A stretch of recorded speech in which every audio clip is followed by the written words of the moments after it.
Finding the factory amplifier tuner box opens a whole new group of tests that we have to run along with the ANC that we've already done. The most important one is figuring out what is negative and what is positive on this wiring.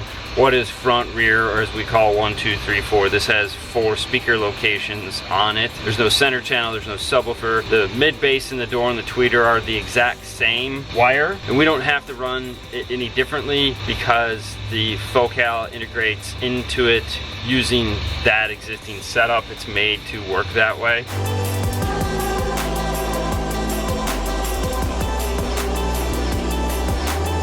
For this test, we're going to be using the Mobile Solutions PT9A Plus. We actually have 2 of them. The reason for that is one is going to be back here creating the popping sound, and the other one we can take to the location to see what it's doing. What I'll be using for test leads is it has a gator clip style end here, and we have these little micro probes that can just pinch into the ends, and this makes it really easy to get into that plug. Set it to line, on, and out. There's 3 switches on it. This is the passenger front door. It's popping. It's popping red.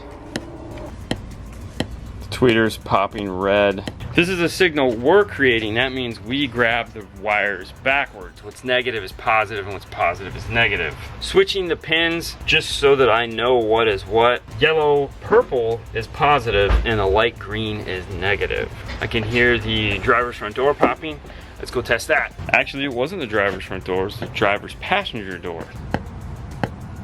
That's giving me a positive. That means I tap the right wires. And that's gonna be, for number 3, a gray purple is positive and a brown light green is negative. Now the way this plug is broken up is it has 2 random up top and then it has 6 wires below that. And each one of those are a pair for the speaker wires. The one up top is the passenger front door. That's why we did that one first. It was nice and easy.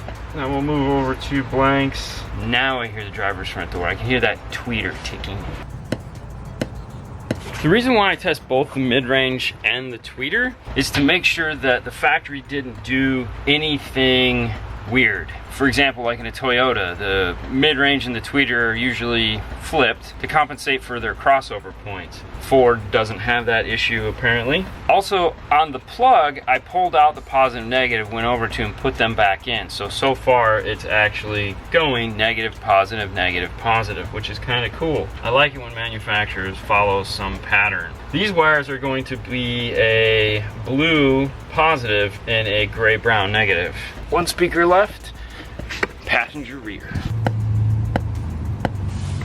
And it followed suit, negative, positive. And that's a light green purple, positive, and a gray negative. The next test I need to do is testing for DC offset. I need to find out if there's the 6 volts coming out of this amplifier that the audio control will use to create a remote turn on. Testing for DC offset, you need a digital multimeter set to DC. Positive test lead goes into one of the speaker wires, the negative goes to ground on the car. The cool thing about Ford, or DC offset in general, is that it's not controlled from the key. It's usually controlled from opening the doors, unlocking the doors. I mean, technically it is the key, but the reason it turns on and off differently than accessory does is because the car has to boot up. What that means is as you're walking out to the car, when you hit unlock, it starts waking up the computers in the car with the assumption you're going to start the vehicle. If you don't start the vehicle, it says, oh, okay, and then it'll just go back to sleep. But with these complex computer-driven cars, giving them some time to actually boot up and get running is kind of nice. The radio is no different. Even though the screen in the dash doesn't turn on, the computer is telling it to stay off. This guy back here, this thing is turning on. Key fob, it'll sense it, but if I hit unlock, it will go ahead and give me 6 volts to tell me that it's on. Now if I just let that sit and not do anything, it went away because it realized all I did was unlock the door. I can hit it again and it'll give me 6 volts. A couple seconds it'll go away and go back to normal. The reason why I tell you this is if you're doing it for yourself and you understand what it is, that the amplifier isn't going to turn on and off with the key, it makes total sense. If you're a consumer and you just had something installed and you're like, why is my amp staying on when I turn the car off? This is why.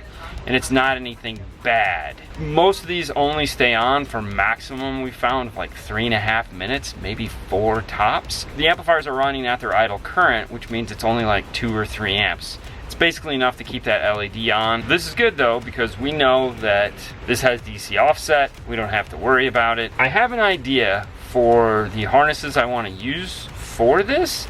Let's head over to the bench and I'll show you. This is a 1784 harness. This is a 71. This is a 70, so 70, 1784, 71, 1784, or if you're going pack, it'd be a BHO or a BHA. Either way, normally, this is a German harness. It's usually twice as big here. It has wires coming off of it, as you can see. We've removed that and sanded them down. This makes a great 8-pin connector. And we need 2 of them. This one will solder into the car, and this one will solder onto our speed wire that's gonna come back. Let's go solder it in, because now we know our negatives and positives, and that's what we've been waiting for. When cutting a harness, make sure it's unplugged. This harness is a pain in the butt to get out. This metal bracket right here gets in the way of the clip. Remove all the tape and whatnot from it. 2 of the wires go down off to this side and the other 2 go over to this side. What I want to do is get enough of the wire away from the harness. A lot of people, for some reason I haven't figured out, they love cutting somewhere in here. I want to be a good 2.5, 3 inches away from my harness where I'm going to solder this in, which puts me right about there. Next, I'll untangle these wires, because usually in a factory wiring harness, the wires get all tangled up and it's really kind of annoying. And I'll do the same for these 2 wires. We have our 8 solder points that we need, shrink wrap, soldering iron, and then a male and female end. It's important to put the right end where it needs to go. What you want to look at, which one is the easiest to accidentally put something into, and that's usually the male end, because there's something sticking out. The female is recessed and hidden. That's the one that's going to go on the output side. The one going off to the speakers will be the male, because I can unplug this, and if something gets in here, it's not going to hurt anything. With the ends stripped about 1/4 inch, I put my 1/8 inch shrink wrap over the ends. One of the problems you run into is that as you're working, these little shrink wrap pieces will sometimes fall off and totally screw you up. I like to take one of the zip ties, put it around the end like this, pull it tight. That'll hold all that shrink tubing in place. If I do this, or if I bang it, if I have to stop what I'm doing and come back, I don't have to worry about it. We have our sheet with our positive and negatives. The first one up is the light green and the yellow purple, which is 2, which is going to be gray. Yellow purple is positive. Both ends are stripped to about the same length. Twist the 2 together, make sure it's nice and tight and there's nothing sticking up. Wait till your soldering iron is nice and hot. Don't rest this on there until it is, and then put a bead of solder on it and move on to the next one. When you're soldering wires together, don't camp out. Get it done as fast as you can. Don't sit there for hours. Just try, no, especially if you're attached to a speaker or something like that. Move on to the next one, and then we'll just work our way through both sides, male and female, of all the connectors. With both harnesses soldered into the car, I like to clip them together, trace all of my wiring to make sure that I got it right. It's better to figure that out now, take a little time, than to have to come back at the end and go, oh man, I got like a black stripe where it's not supposed to be. After I've checked all that, the last step I have to do is re-tape back up this factory harness so that it looks factory. They're using both types of Testa tape on here, depending on where it's going. So we will do the same to try to copy as much of that factory look as we can. The reason I like to do that is if it ever goes in for any type of service, the more factory it looks, the better it is for the consumer. We've all been to the dealership and they're giving you crap like you have something aftermarket installed and it doesn't look good. So our thought is if we make it look as factory as possible. The service point in this would be this soldering. I like to tape up to my solder points on either side and then cover them with a different style tape, in this case the felt. That way I know there's something behind it, and if I have to service it, I don't have to remove all of my nice tape. And that finishes up this part of the installation. I'm gonna leave these connected for right now. That way if we still have to do any testing or Fernando needs them connected for any reason, they're here and they're ready to go.